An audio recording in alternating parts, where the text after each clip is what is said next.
Masuk tahun 2026.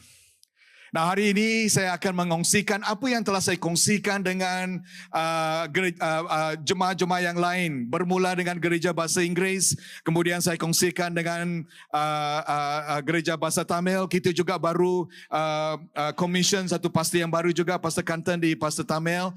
Dan kemudian saya sampaikan firman yang sama kepada gereja bahasa Cina dan hari ini gereja bahasa Malaysia.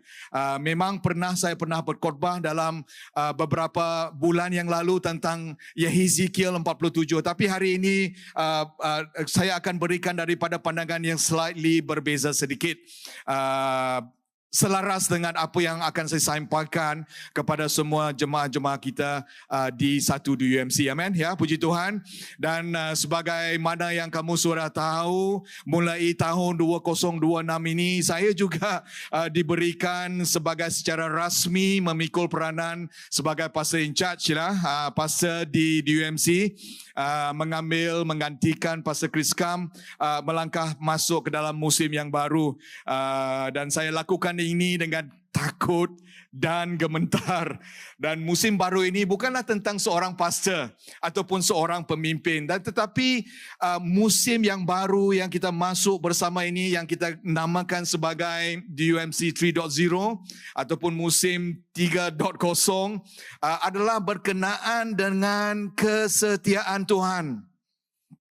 Bukan berkenaan dengan personality, tetapi adalah berkenaan dengan kesinambungan yang mahu Tuhan lakukan di dalam sejarah di UMC. Bukanlah pertukaran pemimpin so to speak, tetapi adalah berkenaan dengan kesinambungan rancangan Tuhan di dalam gereja di UMC. Amen. Kita lakukan semua ini bukan dengan kekuatan diri kita, kita lakukan semua ini dengan kekuatan Tuhan. Satu keyakinan yang telah Tuhan letakkan dalam hati saya, satu keyakinan yang membara di hati saya berterusan, ialah kita harus menyentuh setiap orang di mana tempat mereka belajar, di tempat mana mereka bekerja, di mana mereka bergelut dan di mana mereka bermimpi ataupun vision mereka. Dan hari ini saya doakan supaya gereja di UMC ini adalah gereja di mana kita akan keluar menjangkau mereka yang di luar daripada 4 dinding gereja ini. Kalau kita hanya berada di dalam gereja, kota kita tidak akan mengenal kasih Kristus. Amin. Doa saya sederhana sahaja, saudara. Doa sahaja yang sederhana ini ialah supaya gereja di UMC bukanlah sekadar gereja yang kita hadiri pada hari Ahad, tetapi sebuah gereja yang akan membawa kehidupan kepada kota kita. That will bring life to the city. Bukan menjadi satu empangan sahaja yang menyimpan berkat di dalam empangan ini, tetapi menjadi satu sungai yang mengalir. Sebuah sungai yang membawa kehidupan.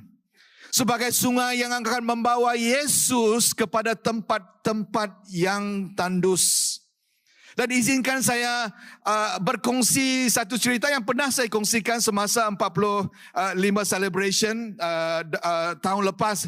Tetapi sesuatu cerita yang saya ketawa, tetapi membuatkan saya berfikir. Dan izinkan saya berkongsikan ini sekali lagi, yaitu seorang billionaire yang mempunyai dan mengadakan majlis barbecue, ya kan? Ya, dia mempunyai majlis barbecue di tempat rumah besarnya. Dia adalah seorang yang kaya. Dia adalah seorang yang mempunyai banyak harta. Di halaman belakang rumahnya dia memulakan satu upacara barbecue di mana dia menjemput ramai kawan-kawannya datang dan melihat di bawah belakang rumahnya mempunyai satu kolam renang yang bersaiz Olimpik. Dan di dalam itu dia berkata, dan saya adalah seorang yang sangat minat kepada mereka yang sangat berani. Siapa di sini yang berani? Tidak ada berani ya. LTTC saja yang berani. Dan dia berkata keberanian adalah salah satu sifat yang paling saya kagumi.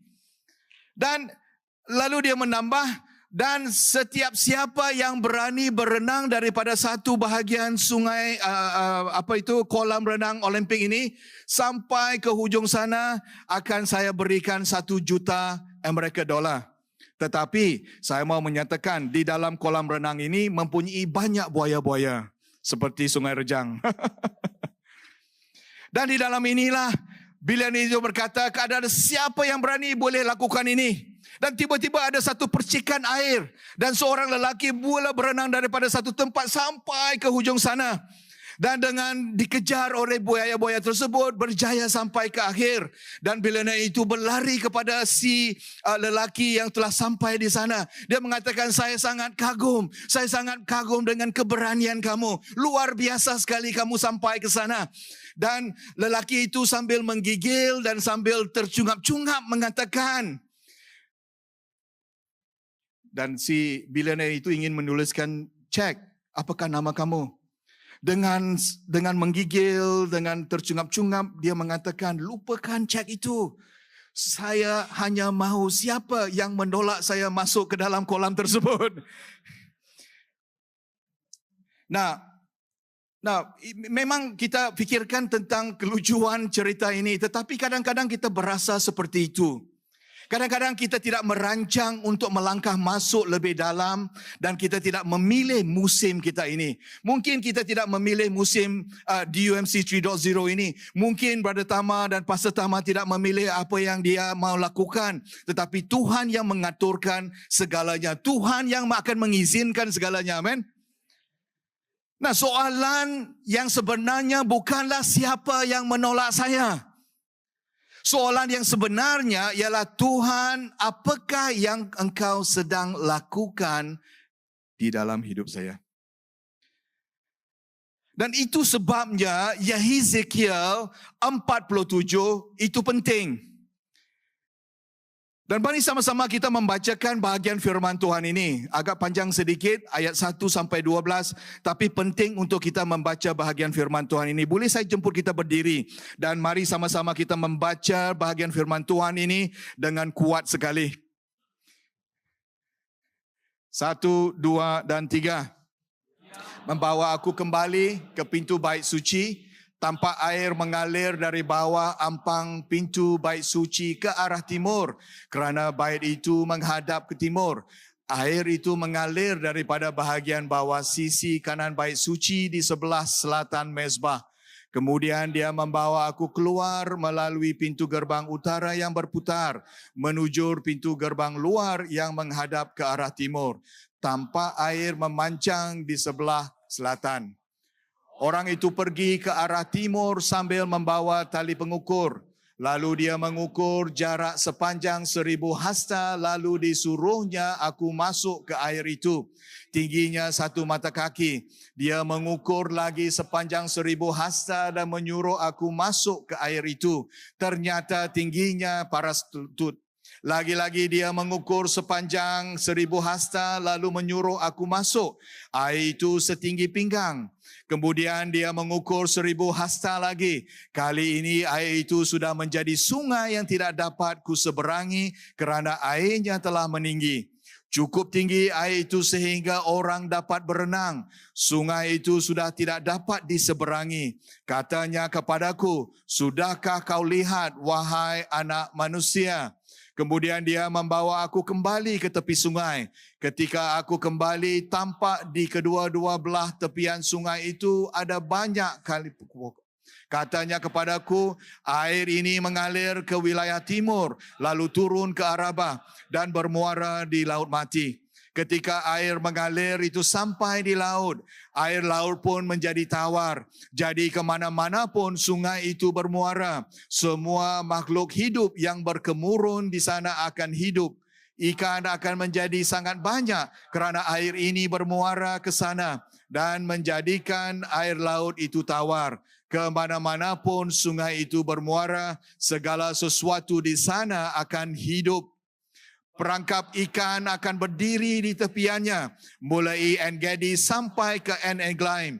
Akan ada tempat membentangkan jaring. Ikan di sungai itu akan sangat banyak jenisnya. Seperti ikan di laut besar. Akan tetapi rawanya dan empang-empangnya tidak akan menjadi tawar. Tempat-tempat itu ditentukan sebagai tempat orang mengambil garam. Di kedua-dua belah tepian sungai itu akan tumbuh berbagai-bagai pokok buah-buahan. Daunnya tidak akan layu dan buahnya tidak akan habis. Tiap-tiap bulan pokok itu akan mengeluarkan buah baru kerana air yang mengalir dari tempat suci mengairi mereka. Buahnya akan menjadi makanan dan daunnya menjadi ubat. Mari kita berdoa. Tuhan, terima kasih Tuhan atas bahagian firman-Mu. Kami berdoa supaya Tuhan berbicara kepada kami pada hari ini Tuhan. Kami rendahkan diri kami rendahkan diri kami untuk menerima bahagian firman-Mu. Kuatkanlah kami untuk mentaati apa yang telah akan disampaikan dan ubahkan kami melalui firman-Mu di dalam nama Yesus Kristus. Dan semua anak-anak Tuhan katakan amin, amin, amin, amin. Sila duduk saudara. Dan saya akan sampaikan bahagian firman Tuhan. Nah, dalam di Hezekiel 47, Hezekiel melihat satu penglihatan. Hezekiel melihat satu penglihatan di mana air itu mengalir keluar daripada rumah Tuhan. Dan dalam awal tahun ini, Gereja Bahasa Inggeris mempunyai doa bersama dengan saudara semua, doa 14 hari. Dan di dalam doa 14 hari ini saya mengambil kesempatan untuk menulis devotion ataupun renungan harian. Dan setiap hari saya akan menulis melalui Ezekiel 47 ataupun Hezekiel 47. Dan di dalam itu saya tuliskan dalam bahasa Inggris, tetapi saya akan terjemahkan dengan AI dalam bahasa Malaysia. So jadi kamu boleh angkat, kamu ambil gambar, dan lepas ini kamu boleh ikutlah bahagian firman Tuhan ini dalam bahasa Malaysia yang kamu boleh ikut bersama. Saya tidak ada masa untuk melakukan ungkapan ataupun untuk mengupas ayat bahagian firman Tuhan Hezekiel 47 ini ayat demi ayat, tetapi melalui bahagian ini kita dapat sama-sama belajarlah apa yang Tuhan mau sampaikan kepada kita sebagai gereja. Dan ini adalah bahagian firman Tuhan yang akan saya kongsikan, yang telah saya kongsikan dengan Gereja Bahasa Inggeris dan saya terjemahkan ke dalam bahasa Malaysia menggunakan AI lah. Tetapi yang originalnya itu adalah dalam bahasa Inggris. Amen. Ya. Nah, di dalam Hezekiel 47, Hezekiel melihat satu penglihatan. Dia melihat air mengalir keluar daripada rumah Tuhan. Pada mulanya air itu bermula dengan aliran yang kecil. Titisan air yang sangat-sangat kecil. Yang mengalir keluar, dan kemudian air itu menjadi lebih dalam dan lebih dalam dan lebih dalam. Bermula dengan paras buku lali, kemudian dengan paras lutut, kemudian paras pinggang, kemudian hingga sedalamnya yang mana Ezekiel tidak boleh berdiri dan tidak boleh menyeberangi sungai tersebut. Dan sungai tersebut di dalam penglihatan ini kita dapat melihat sungai yang bermula daripada titisan air yang sangat kecil yang menjadi mendalam dan mendalam menuju ke arah padang gurun Arabah, menuju ke arah Laut Mati. Mengalir ke tempat yang paling rendah, mengalir ke tempat yang paling kering, mengalir ke tempat yang tidak bernyawa. Tetapi apabila sungai itu tiba, satu yang mustahil berlaku. Yang mati menjadi hidup. Air yang masin menjadi tawar. Kehidupan berlipat ganda. Penyembuhan mengalir dan buah tidak pernah berhenti. Bayangkan gambaran ini saudara, kan? Gambaran yang bermula daripada titisan air yang sangat kecil. Menjadi lebih mendalam, menuju ke tempat yang kering. Menuju ke tempat yang mati. Itu gambaran yang Tuhan mau sampaikan kepada kita. Bukan sahaja penglihatan ini adalah untuk Hezekiel. Saya percaya bahawa penglihatan ini ataupun gambaran ini adalah untuk kita gerejanya di UMC. Satu gambaran Tuhan untuk kita sebagai keluarga di UMC. Satu gambaran untuk gambaran Tuhan untuk kota kita di Semenanjung Malaysia ataupun di Klang Valley. Kerana di UMC diletakkan di tengah-tengah Klang Valley di sini kan, ya. Maka Tuhan mahu menyampaikan kita dalam 5 tahun yang akan datang, Tuhan mahu kita memberikan kepada, dalam bahasa Malaysia baguslah 3M. Mendalam dalam Kristus, meluas untuk Kristus dan merentas generasi melalui Kristus. Dalam bahasa Inggeris, deep in Christ, wide for Christ, and generational through Christ. Tetapi dalam bahasa Malaysia kita boleh gunakan 3M. Untuk 5 tahun ini, iaitu mendalam dalam Kristus, meluas untuk Kristus dan merentas generasi melalui Kristus. So jadi saya akan sampaikan bahagian firman Tuhan ini dengan menggunakan 3 poin ini. Di mana Tuhan telah menyampaikan kepada kita, Tuhan telah berbicara kepada kita sebagai di UMC, kita telah doa dan berpuasa berminggu-minggu dan mendengar suara Tuhan daripada awal tahun lepas sampai ke tahun ini. Tuhan telah memberitakan kepada kita. Dan di dalam perkongsian ini saya akan sampaikan bahagian pertama ataupun poin yang pertama ialah mendalam dalam Kristus. Bahagian firman Tuhan di mana Yehizekiel 47 sampai 6. Dan boleh saya jemput kita membuka bahagian Alkitab. Saya tidak akan tunjukkan di dalam slide di sini. Mungkin kita boleh membuka Alkitab kita dan membuka dan membaca satu persatu dalam ayat 1 sampai 6. Dan saya akan cuba mengupas ayat firman Tuhan ini. Dan dalam bahagian Ezekiel 47, 1 sampai 6. Yehizekiel mula-mula dibawa kembali masuk ke pintu bait suci. Nah, bait suci itu melambangkan tempat kehadiran Tuhan. Ya, Sister Lewa akan berikan bahagian firman Tuhan. Puji Tuhan, saya akan dorongkan kita membawa firman Tuhan secara fizikal. Amin. Physical Bible is the best. In fact, I've been telling my children, if you want to read the Bible ataupun kalau kita membaca Alkitab, kita baca bahagian yang fizikal. Kerana apabila kita membaca secara elektronik, banyak apa? Gangguan yang datang. WhatsApp satulah, email satulah, dan berbagai-bagainya. Dan saya sangat-sangat mendorong kita membaca secara fizikal. Nah, di dalam Yehizekiel 47, 1 sampai 6, mula-mula dibawa melalui pintu masuk, bait suci. Dan bait suci itu melambangkan kehadiran Tuhan. Bermula dengan titisan air yang kecil.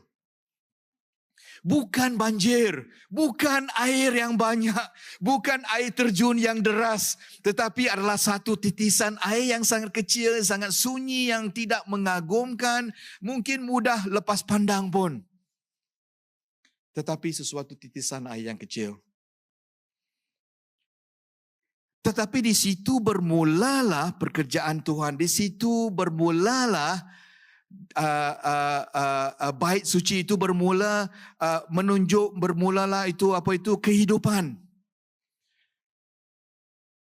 Bermula dengan air titisan kecil, kemudian menjadi lebih dalam dan lebih dalam dan lebih dalam.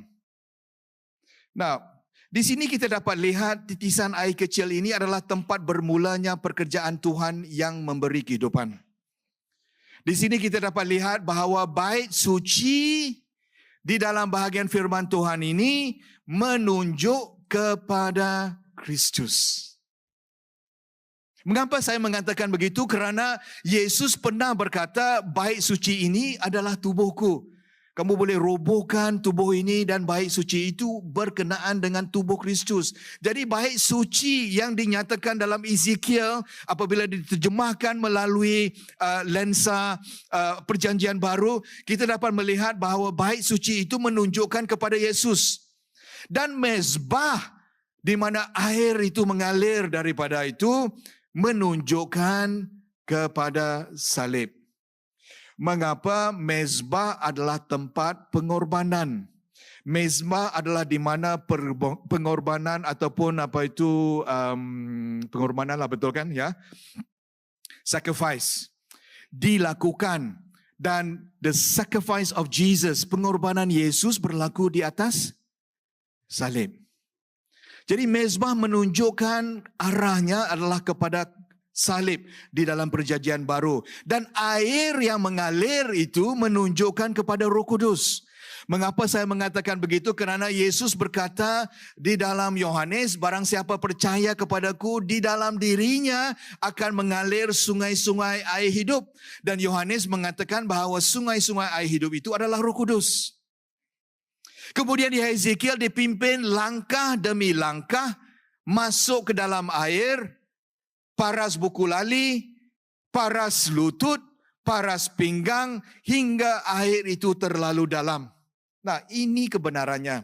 Apabila kita melihat di sini, kebenarannya ialah mendalam di dalam Kristus, bermaksud kita kembali kepada sumber dan belajar untuk menyerahkan kontrol kita ataupun kawalan kita.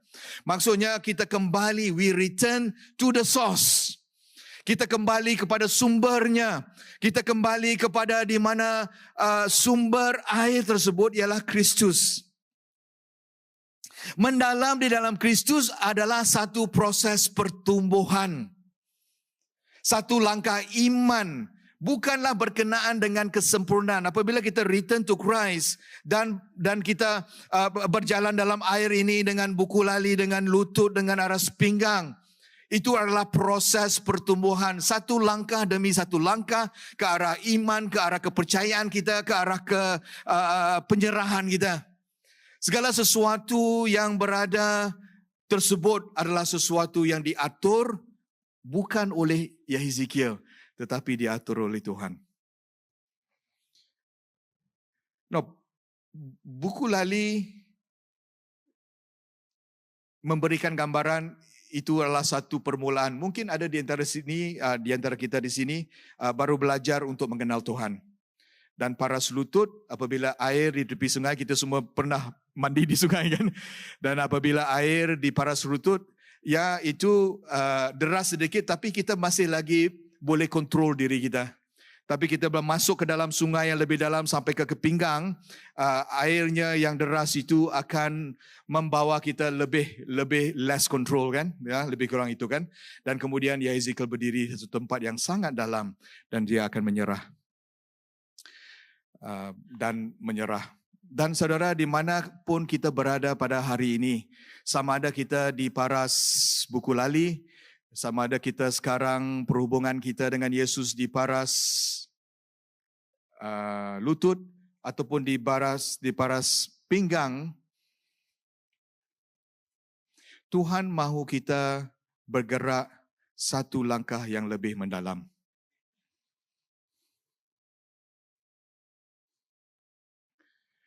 Dan boleh saya tanya secara dengan lembut, di manakah kita secara rohani pada hari ini? Apakah kita di paras buku lali ataupun di paras lutut ataupun di paras pinggang? Apakah kita masih cuba mengawal segala-galanya? Adakah kita hanyut dari sumbernya? Dan beberapa minggu yang lalu, bukan minggu yang lalu lah, minggu lepas actually, just last week, bapa saya meninggal dunia. Memang some of you know, right? Ya.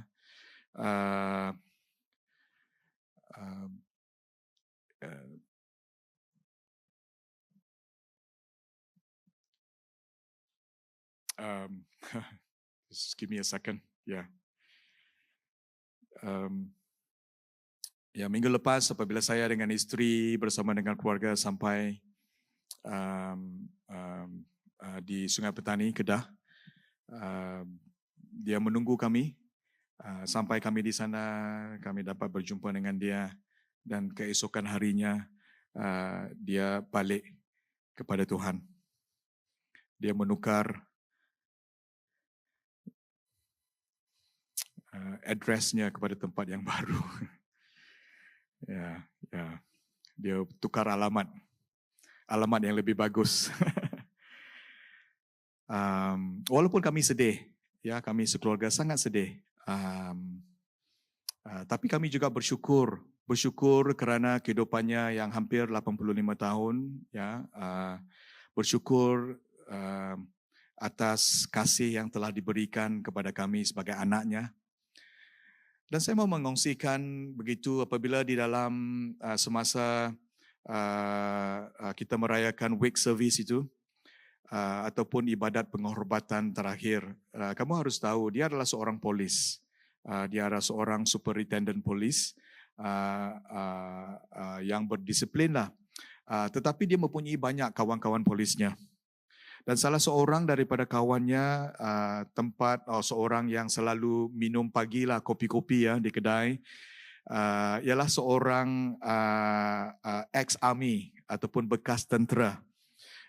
Bekas ranger yang dan setiap beberapa pagi dia akan minum bersama dengan bapa saya. Dan pada pagi semasa kita memulakan ibadat penghormatan terakhir, dia pergi ke kedai kopi, dia mencari kawannya, itu bapa saya lah kan. Dia tidak dapat melihat, dia tidak dapat melihatnya. Dan kemudian owner kepada kedai kopi tersebut mengatakan, kawan kamu itu sudah meninggal dunia lah. Dan dia terus menangis. Kemudian malam itu juga dia datang ke rumah. Sampai ke rumah dan ibadat penghormatan terakhir itu dilakukan di rumah saya. Dan sampai di rumah dia mencari, dia katakan saya mau jumpa dengan anak sulungnya. Saya mau jumpa dengan anak sulungnya. Dan dia bertemu dengan saya uncle, sayalah anak sulungnya. Dan apa yang mau uncle lakukan. Dan apabila dia bertemu dengan saya, tiba-tiba dia menangis. Dia menangis dan menangis, berteriak dengan begitu kuat sekali, menangis dan mengatakan, bapa kamu adalah orang yang baik.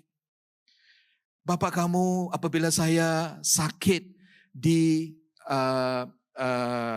atas katil, tidak ada orang yang melawat kami, tapi bapa kamu datang melawat dan mendoakan untuk saya. Dan uncle ini bukanlah orang yang percaya lagi pun saya dapat tahu. Saya uncle, bapa saya sudah meninggal, tetapi dia bertukar alamat masuk ke dalam tempat syurga yang baik. Dia telah has gone to heaven, I told him. Beritahu kepada kawan bapa saya itu yang ex-army itu. Dia mengatakan, kalau dia mau pergi syurga, saya pun mau jumpa dengan dia di syurga. Saya say, uncle, if you want to see him in heaven, kalau uncle mau jumpa dia di syurga, uncle harus menerima Yesus sebagai juru selamat. Yeah, I want to receive Jesus today. I want to see him in heaven. Saya mau menerima Yesus hari ini kerana saya mau berjumpanya dengan di heaven. Kerana dia adalah orang yang sangat baik. Nah, itu bapa saya. Saya tidak tahu cerita itu. Sampai pada hari itu juga kawannya memberitahu kepada saya. Pernah saya mendengar sedikit-sedikit tentang dia berdoakan kepada seorang ex-arminya dan kawannya. Tetapi di hadapan keranda kan, di hadapan dia pada hari itu, kawannya menerima Yesus Kristus sebagai juru selamat. Wow, puji Tuhan. Amin. Right in front. Tugas saya hanya menyempurnakan apa yang telah dia lakukan. Now, this is what I want to say. In the quietness, dalam ketenangannya, walaupun bukan di atas mimbar, walaupun bukan di mana-mana pun, tetapi secara senyap-senyap dia melakukan semuanya. Banyak orang yang datang pada saya pada ketika itu mengatakan, bapa kamu dalam beberapa bulan ini pergi daripada satu tempat ke tempat yang lain, berceritakan tentang kebaikan Tuhan. Dia menceritakan bagaimana dia dapat menerima Yesus Kristus juga, mengingatkan semua orang bahawa Yesus Kristus adalah penting di dalam kehidupannya. Itu seolah-olah dalam beberapa bulan ini dia sudah tahu dia akan bertukar alamat. Tetapi that is what the Lord wants us to do. Our life on earth is very short.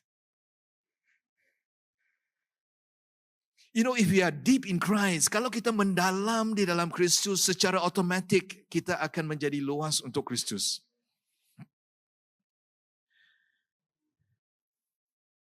Dan uncle itu adalah mungkin adalah salah satu di mana engkau mengingatkan saya tentang the urgency of the season.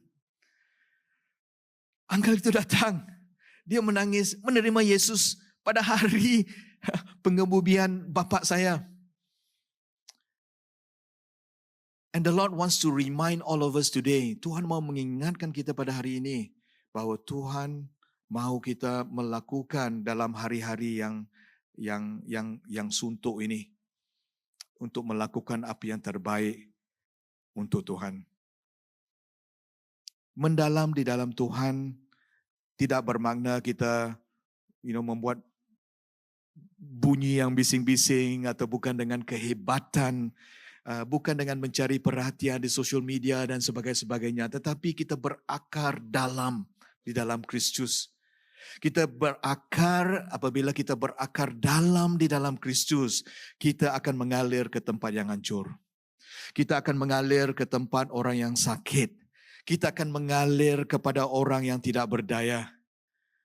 Dan kita akan membawa kesembuhan, kita akan membawa keselamatan, dan kita akan membawa pengharapan kepada mereka yang memerlukan. Bermula daripada titik air yang dalam, apabila kita kembali kepada Tuhan, we return to Christ. Dan daripada returning to Christ, akan mengalirnya Tuhan ke arah mereka yang memerlukan. And that is the second point, yaitu meluas untuk Kristus. Dan apabila kita meluas daripada bahagian firman Tuhan ini, ayat 7 sampai 10, sungai itu tidak berhenti sahaja di bait suci. Sungai air titik yang bermula daripada titisan air kecil itu bukan menjadi satu empangan, tetapi titisan air itu menjadi satu sungai. Sungai yang mengalir keluar, sungai yang mengalir ke arah laut mati, sungai yang mengalir ke arah Desert Arabah ataupun Gurun Arabah. Sungai itu melambangkan Roh Kudus yang mengalir daripada hadirat Tuhan ke dunia. Dan apabila kita melihat bahagian firman Tuhan ini di dalam ayat 7 sampai 10, kita dapat lihat pokok-pokok di kedua-dua belah tepian sungai. Kita dapat lihat air mengalir ke Laut Merah. Kita dapat melihat kawanan makhluk hidup. Kita dapat melihat nelayan berdiri di tepi pantai. Dan pokok-pokok itu melambangkan umat Tuhan. Is us. Mengapa saya mengatakan begitu? Dalam Mazmur 1:3 mengatakan pokok-pokok itu adalah seperti mereka yang di tepian air sungai, kan? Yang disembuhkan, yang dikuatkan dan berbuah. Dan apabila kita melihat kawanan makhluk hidup itu melambangkan orang-orang yang telah dipulihkan oleh Tuhan.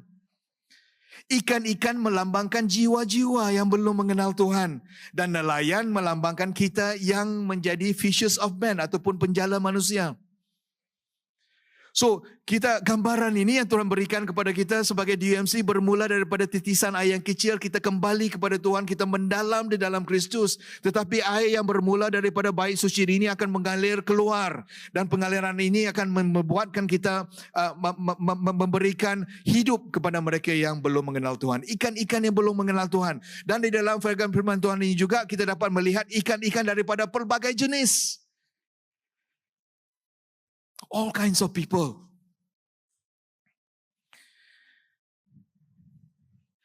So jadi kebenarannya ialah kita beribadah di sini setiap hari Ahad, tetapi kita juga diutus keluar untuk membawa berkat.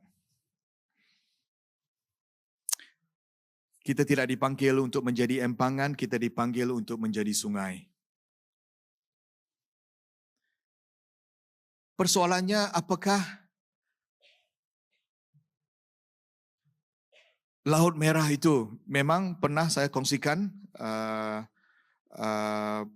bahawa Laut Merah itu kalau di Malaysia boleh saya katakan ya memang Injil masih lagi diperlukan di Sabah dan Sarawak. Tetapi Laut Merah ini boleh saya katakan ataupun Gurun Arabah ini mungkin dilambangkan sebagai tempat di mana semenanjung Malaysia. Jumlahan peratusan orang Kristian di semenanjung Malaysia hanya 3.4%. Berbanding dengan jumlahan penduduk-penduduk Sabah dan Sarawak, orang Kristian melambangkan 35% di sana. Ya, memang di Sarawak lebih daripada 50%. Tapi puji Tuhan, kita akan teruskan supaya berkat Tuhan akan terus mengalir di Sabah dan Sarawak.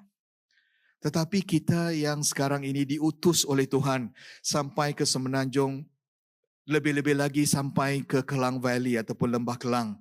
Tuhan mahu kita membawa kehidupan. All of you here for a purpose. All of you are here because God has called you to be here.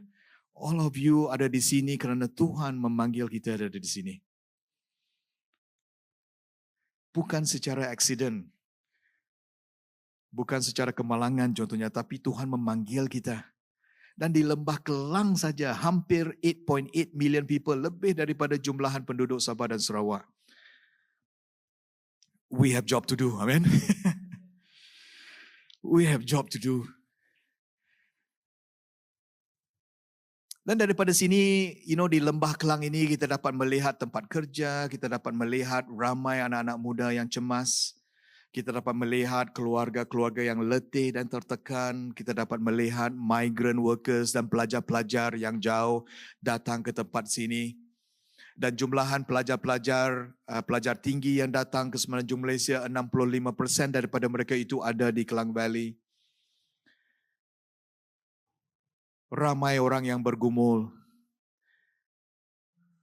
Dan tempat ketandusan ini, tempat Laut Merah ini tidak memerlukan program contohnya, tapi mereka memerlukan mereka-mereka seperti kita semua yang memberikan jawapan, dan jawapannya ialah Yesus Kristus. Amin. Jawapannya ialah untuk membawa mereka mengalami kasih Tuhan. Dan di sini saya mengatakan bahawa kita selalu berdoa supaya Tuhan memberikan kita kebangkitan rohani. Ya, itu masih lagi dalam hati saya. Dan one of the words that the Lord has given to us is that revival will begin with the orang asli. Dan kita kepada ada orang asli di sini kan, that is the word that the Lord has released to us somehow. Dan tugas kita orang daripada Sabah Sarawak datang mendorong bersama-sama mendirikan gereja bahasa Malaysia yang kuat di Semenanjung Malaysia. Something is happening in this land. Something is going to happen in this land. Something is extraordinary. Is going to happen. I somehow I sense it in the spirit. Pastor Adi, you sense it in your spirit. Pastor Linda sense it in the spirit. Something is going to happen here among gereja bahasa Malaysia. And we continue to pray. Kita akan terus berdoa bahawa kebangkitan rohani gereja akan datang. Would you do it again? Dan kebangkitan rohani gereja akan sentiasa membawa transformasi bandar. Saya mengatakan di sini bahawa kebangkitan rohani bukanlah pengakhirannya, bukanlah garis penamatnya, tetapi ia adalah landasan pelancaran misi. That is why the Lord wants to bring revival in this land. That is why the Lord wants to see revival among the bahasa speaking churches. And I'm excited. I'm really excited. Saya sangat excited itu apa ya? Teruja, ya. I sangat teruja because God is going to something special in this season. And DUMC can be part and parcel of what the Lord is doing. Dan DUMC boleh mengambil bahagian dalam apa yang mau Tuhan lakukan di negara Malaysia ini. And I count it a privilege. Satu keistimewaan yang diberikan untuk kita. Dan dalam beberapa bulan ini kita akan melihat tambahan orang-orang asli sebagai ahli gereja di DUMC di sini kan, ya. Begitu besar sekali dan maybe we're going to add another 2,000 people into jumlah sebagai ahli gereja DUMC. This is a prophetic act. 2,000 orang asal into the church. Satu tindakan profetik kita sebagai elder, elder TC ada di sini, satu tindakan profetik yang kita lakukan mengatakan we want to be part and parcel of what the Lord is doing. Tindakan profetik mengatakan we have a Bumi Putra members, kita mempunyai ahli Bumi Putra di dalam gereja kita. And that is exciting, amen? Exciting. Siapa pernah menonton filem Titanic? Ada kah? Wah, semua pernah. Siapa hero-nya? Jack. Kate Winslet dengan Leonardo DiCaprio, kan? Kita semua kenal. Itu adalah kerana filmnya. Tetapi hero yang sebenarnya di dalam Titanic ialah Pastor John Harper. Cerita yang benar. Real story. Nah, apabila Titanic melanggar bongkah air, itu iceberg, right? Bongkah ais. Apabila kapal itu mula tenggelam, some of you don't even know the word. Translation AI. Now, apabila Titanic melanggar iceberg, kapal itu mula tenggelam. Dan pada ketika itu, Pastor John Harper dalam perjalanan daripada Scotland sampai ke Kanada untuk mengambil alih peranan pastor di tempat di sana. Dalam perjalanannya, dia membawa anaknya bernama Anna, anak perempuannya, dan istrinya telah meninggal dunia. So jadi dia adalah seorang satu bapa dan satu anak berjalan di dalam kapal tersebut. Dan peraturan pada ketika itu apabila ada kecemasan, perempuan dan anak-anak akan masuk ke dalam kapal keselamatan dahulu. Dan lelaki akan tinggal di belakang. Tetapi kalau Pastor John Harper masuk ke dalam kapal keselamatan, akan ada orang yang komplain. Mengapa? Kerana dia adalah seorang bapa sahaja kepada anak perempuannya, iaitu anaknya. Maksudnya dia mempunyai tiket masuk ke atas kapal keselamatan tersebut. Tetapi Pastor John Harper memilih untuk memasukkan anaknya ke dalam kapal keselamatan, kemudian dia balik kepada kapal yang besar itu, yang tenggelam itu. Dia balik, masuk dan dia memberitakan Injil kepada semua orang. Setiap orang yang dia datang, dia ada 5 minit lagi, ya saya akan habiskan. Dan dia akan bertemu dengan semua orang, dan setiap orang yang dia temu, dia akan mengatakan percayalah kepada Kristus, percayalah kepada Kristus, dan apabila kamu percaya kepada Kristus, kamu akan diselamatkan. Ada seorang yang bertemu dengan dia mempunyai jaket keselamatan, right? Dan seorang yang dia beritakan itu tidak ada jaket keselamatan. Dia mengatakan kamu percaya kepada Kristus, percaya kepada Kristus. Kalau kamu percaya kepada Kristus, kamu akan diselamatkan. Tapi lelaki yang tidak ada jaket keselamatan tersebut mengatakan saya tidak mau percaya. Dan Pastor John Harper mengatakan kalau demikian kamu memerlukan jaket keselamatan ini lebih daripada saya. Dia buka jaket keselamatannya, berikan kepada lelaki yang tidak mau percaya tersebut. That is white for Christ. Kemudian 4 tahun yang selepas itu, semua survivor, mereka yang selamat daripada Titanic, mereka membuat membuat kesaksian. Dan seorang lelaki itu pergi ke depan yang mengatakan, saya mau menceritakan tentang Pastor John Harper. Pertama kali apabila dia datang dengan jaket keselamatannya, dia memberitakan kepada saya tentang firman Tuhan, tentang the gospel, tentang Injil. Percaya kepada Kristus dan kamu akan diselamatkan. Pertama kali saya mengatakan saya tidak mau percaya. Kemudian kali yang kedua, selepas beberapa ketika dia datang kembali, second time kepada saya. This time dia tidak ada jaket keselamatan. Dia memberitakan kepada saya, percaya kepada Yesus Kristus dan kamu akan diselamatkan. Pada ketika itulah saya menyerahkan, seorang survivor itu mengatakan saya menyerahkan diri saya kepada Yesus Kristus. And that is the moment saya melihat Pastor John Harper tenggelam masuk. That is white for Christ. Itu yang mau Tuhan sampaikan kepada kita hari ini. Dan dia mengatakan saya adalah orang yang terakhir yang John Harper pimpin kepada Kristus.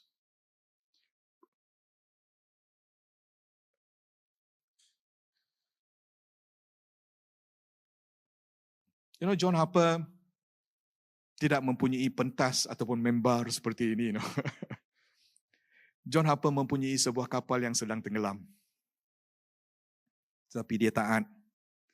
Dia tidak tunggu keadaan yang sempurna. Dia tidak tunggu peluang yang selesa.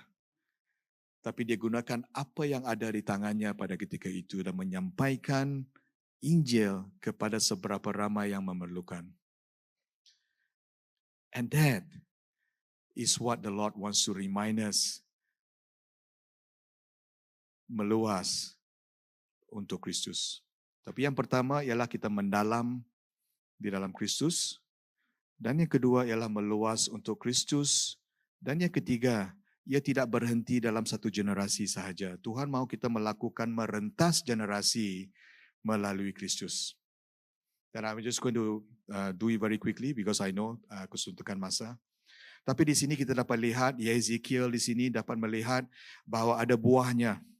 Nah, buah ini boleh melambangkan sebagai buah roh, tetapi buah juga melambangkan kesinambungan pokok-pokok yang seterusnya, melambangkan generational, melambangkan generasi, melambangkan kita merentas generasi, berbuah tidak wujud untuk dirinya sendiri sahaja, tetapi buah membawa benih, dan benih ini akan bertambah dan bertambah dan bertambah.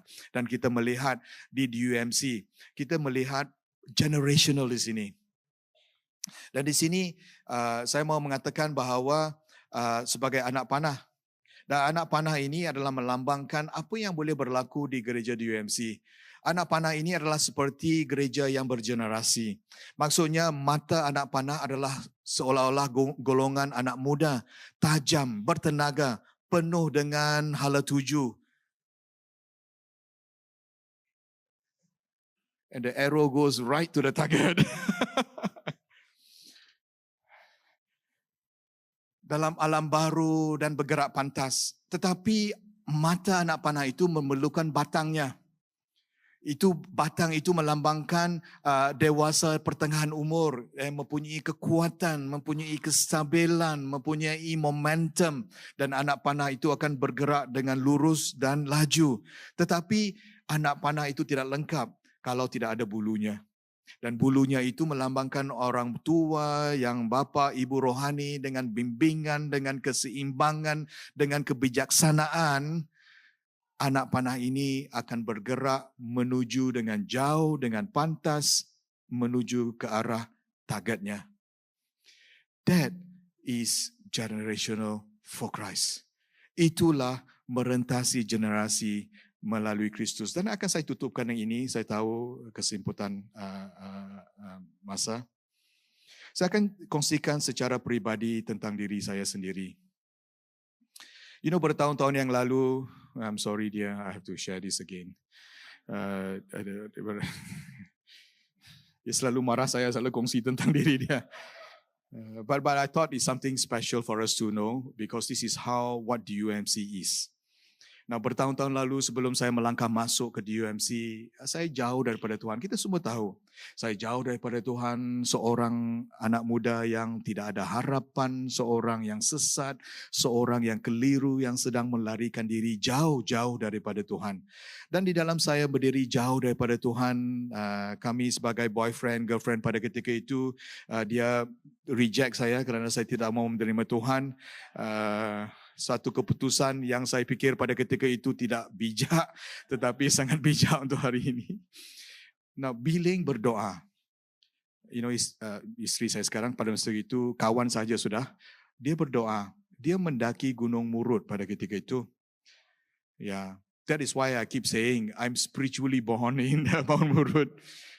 Walaupun saya pernah pergi ke Mount Murud lagi. Tahun depan. Beliau mendaki bukan untuk pemandangan, tetapi bukan untuk adventure whatever. Dia pergi untuk berdoa. Langkah demi langkah demi langkah, dengan kesakitan, dengan berlumpur, dengan keletihan sampai gunung ke atas. Setiap langkah yang dia ambil, dia berdoa untuk kawannya, yaitu saya. Langkah yang kedua, dia berdoa untuk ibunya. Langkah yang ketiga, dia berdoa untuk negara Malaysia yang dia kasihi. Dia berdoa satu langkah, berdoa untuk saya. Langkah kedua untuk ibu bapaknya. Langkah ketiga untuk negara. Langkah satu, langkah dua, langkah tiga. Langkah satu, langkah dua, langkah tiga. Selama 12 jam. Mendaki. Pada ketika itu tidak ada traffic lagi, you know. That time I think Sandra was just a teenager kan, pada ketika itu kan. Ya. Hari ini masih lagi muda, it's okay. Bermula daripada Bakalalan sampai ke gunung ke atas. 12 hours.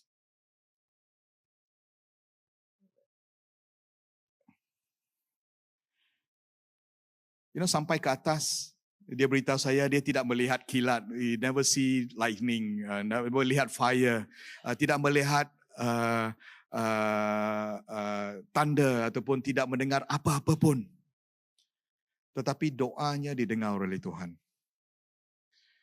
Minggu selepas dia turun daripada Mount Murud, dia mengajak saya untuk pergi ke gereja. Saya ambil dia dari airport, kawan sudah, bukan boyfriend girlfriend, kawan. Dia ajak saya pergi ke airport, saya ajak dia, jemput dia di airport, airport Subang pada ketika itu, saya masih lagi ingat. Kemudian dia jemput saya pergi ke gereja. Gereja yang dijemput itu adalah gereja DUMC lah. Sampai saya di DUMC, memang pada ketika itu, saya duduk di belakang, pujian berlaku, worship happens, and then suddenly worship stop. Right? And then seorang lelaki membuat nubuatan, mengatakan ada seorang lelaki yang jauh daripada Tuhan, berlari jauh daripada Tuhan. So I felt the Lord was speaking right through me at that point in time. Semasa kami di Taman Mayang pada ketika itu, jauh. Sampai ke sana, LTC, you know, Taman Mayang at the back, tempat toilet yang di belakang itu, ya, dekat toilet. Mengapa toilet? Kalau saya tidak suka, saya masuk toilet. So when the word was released, I came forward. Apabila saya datang ke hadapan, saya menangis dan saya menangis.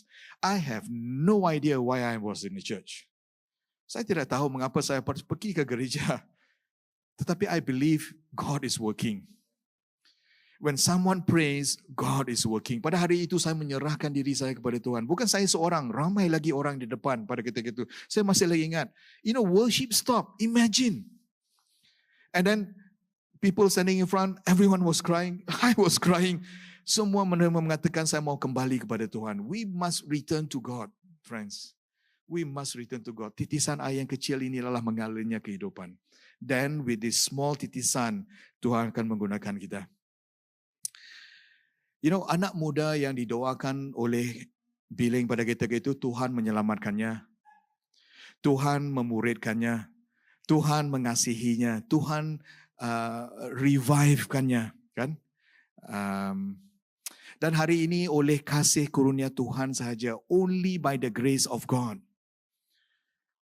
only by the faithfulness of God, hanya dengan kesetiaan Tuhan sahaja, anak muda yang didoakan itu adalah seorang pastor keseluruhan untuk DUMC pada hari ini. Nah saudara, itu bukan tentang diri saya. Tapi adalah tentang cerita Tuhan dalam hidup saya. Itu adalah berkenaan dengan Tuhan yang melakukan segalanya. That is what Generational for Christ is all about. Pada ketika saya masih lagi anak muda, you know, DUMC is the only church that I know for the last 30 years. Tidak ada gereja yang lain yang saya tahu. Saya seolah-olah seperti katak di bawah tempurung, but it's not. But the Lord is saying, God is going to use the UMC mightily. I am the son of this house. Saya dibaptiskan di sini. Saya bernikah di sini. Saya membawa anak-anak saya membesar di sini. Saya melayani dan belajar melayani Tuhan di sini. Di UMC adalah rumah saya. Di UMC yang mengasihi saya. Di UMC yang membentuk saya. Di UMC adalah keluarga rohani saya, rumah rohani saya. Dan semua ini dilakukan hanya kerana Yesus hadir ataupun Kristus hadir di dalam gereja ini. Dan that is my hope in my doa. Itu harapan saya. Bahawa ada di antara kita yang mempunyai anak-anak di sini membesar. Daripada bayi kepada dewasa, kalau Tuhan izinkan di UMC menjadi tempat berkat, curahan berkat kepada kita semua, kita akan terus melakukan. We are Generational for Christ. Tempat ini adalah tempat di mana kita merentasi generation. Nah, kalau Tuhan boleh memulihkan seorang anak muda yang sesat, yang jauh daripada Tuhan, yang tidak ada harapan, Kalau Tuhan boleh memulihkan seorang tersebut, Tuhan boleh juga memulihkan setiap orang di dalam gereja ini. Amin. Tuhan boleh memulihkan setiap mereka di dalam keluarga kita. Tuhan boleh memulihkan setiap orang di negara kita. Itu adalah gambaran merentasi generasi melalui Kristus. That is why I want to give a summary, and worship team, can you come? Deep in Christ, wide for Christ, generational through Christ.